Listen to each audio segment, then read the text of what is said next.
The owner of a cannabis shop in Redmond says that after the city denied their request for security upgrades, their store became a victim of another crash and grab break-in. Thieves drove a stolen Kia right through #Cannabis on Leary Way earlier this week, and it wasn't the first time. KOMO's Paul Rivera has more on who police are looking for and that business owner's message to the city.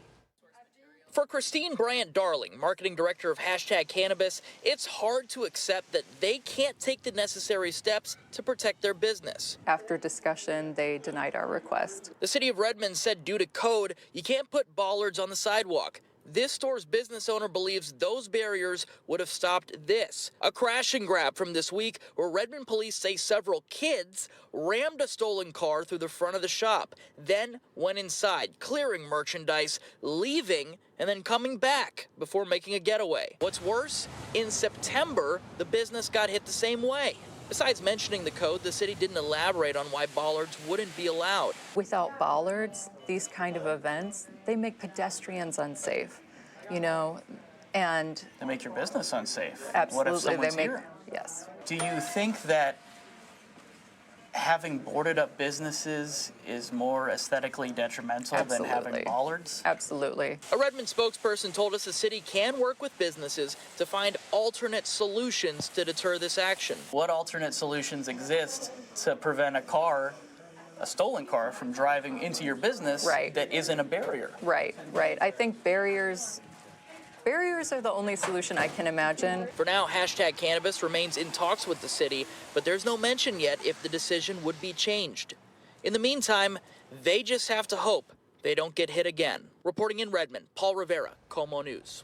The store owner hopes other cities review their policies to allow businesses to protect themselves with security devices like barriers. And tonight's KOMO Pulse Poll deals with protecting those pot shops. Preston Phillips is at the live desk, and he has some results for us. Yeah, and some good news. Like I mentioned, at 5 o'clock, we had about 700 votes. Now we've hit about 1,000. So again, we're averaging about 300 votes per hour. And that's great news. It means you're going to our website, you're voting, and we're going to cast those votes and continue to tally them throughout the night. Just scan that code there on your screen. It's going to take you right to KOMOnews.com, and that is where you can cast your vote. So here's the question we're asking this evening. Should cities do more to help protect pot shops from crash and grab burglaries? An overwhelming majority of you out there, of the 1,000 votes so far, say yes at 87%, and then 13% say no. We're always committed to being your voice on the issues that matter most. Our local KOMO Pulse poll, it's a great way forward to speak out and have your voice heard. We are kind of just, again, victims of crimes that shouldn't be happening. All three of my sheriffs believe that the actions this legislature took emboldened criminal behavior. It's not okay to run. I'm deeply concerned about this initiative. I worry that we're ultimately going to do more harm than good. You don't take away a surgeon's tools because you're afraid that the surgeon can't use them correctly. We have to do this. We have to give law enforcement their power back. The State House and Senate are now poised to vote to repeal police pursuit laws. Committees in both chambers advanced Initiative 2113 today. Floor votes could happen as early as Monday. A woman from Puyallup says she's been hit by car thieves 3 times in recent months, and police haven't been able to pursue the suspects. KOMO News senior reporter Chris Daniels was in Olympia talking with that woman and lawmakers. He joins us now with the latest. Chris?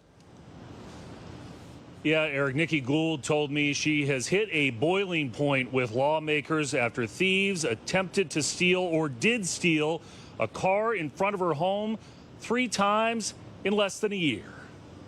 To say Nikki Gould is frustrated might be an understatement. And my 4-year-old turned to me and said, "Mom, I thought the Kia boys were in jail. How did they get us again?" The Puyallup mother has been hit not once, not twice, but 3 times by car thieves. A Kia Sorento stolen from her driveway in August.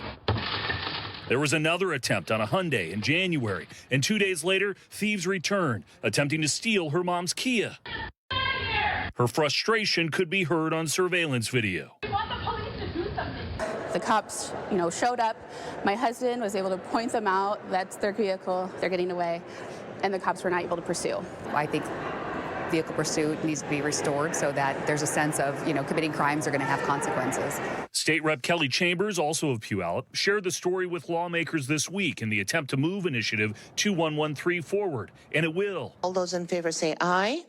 Aye. after House and Senate committees advanced it to a floor vote next week. What about the argument, and it was the argument that led to this in 2021, that police are just going to be given carte blanche to drive everywhere and drive at high rates of speed and cause accidents and fatal accidents? Well, I think law enforcement is inherently dangerous when you're dealing with people in society that want to commit crimes and cause harm to others. You don't take away a surgeon's tools because you're afraid that the surgeon can't use them correctly.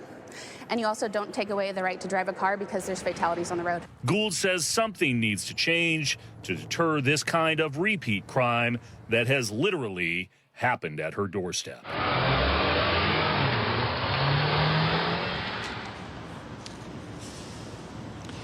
Gould told me that just today she received a notice from her insurance carrier that her rate has doubled because of all these incidents. That's the story live tonight in Seattle. I'm Chris Daniels, KOMO News. Incredibly frustrating, Chris. Thank you. The process for passing an initiative through the legislature is slightly different than that of a typical policy bill. The House and Senate each received the same initiative back in January. They both have to pass the initiative, and once that happens, it'll go to the Secretary of State's office for a final signature. It will not go to Governor Inslee. The initiative will then take effect 90 days after the end of the current legislative session.